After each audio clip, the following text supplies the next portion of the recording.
पाक फौज की पेलिकन डिवीजन की ज़ेर एहतमाम तारीखी दरबार महल में 23 मार्च के हवाले से तकरीब का एहतमाम किया गया। इसके मेहमान खुसूसी मेजर जनरल अमजद अली खां खट्टक थे। मे अल्लाह ब्लेस पाकिस्तान।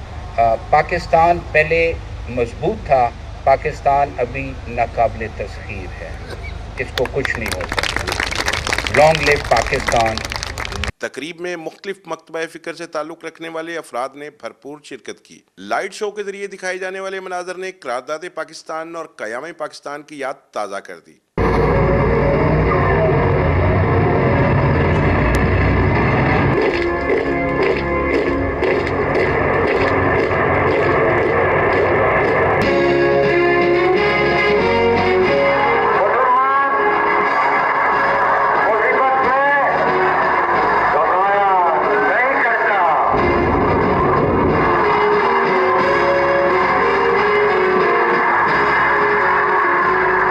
बेसिकली 23 मार्च एक कमिटमेंट का दिन है। करारदाद हुई थी कि हमने पाकिस्तान 7 साल बाद पाकिस्तान बना था, 1940 में ये हुई थी, तो वो एक कमिटमेंट थी, वो 7 इयर्स बाद पूरी हुई।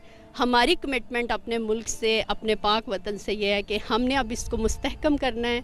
शुरका का कहना था कि हम सब आज ये अहद करें कि हम सब मिलकर न सिर्फ पाकिस्तान को मजबूत करेंगे बल्कि इसकी हिफाजत के लिए किसी कुर्बानी से दरेग नहीं करेंगे। कैमरामैन वसीम अली के साथ चौधरी सलीम, ARY न्यूज़, बहावलपुर।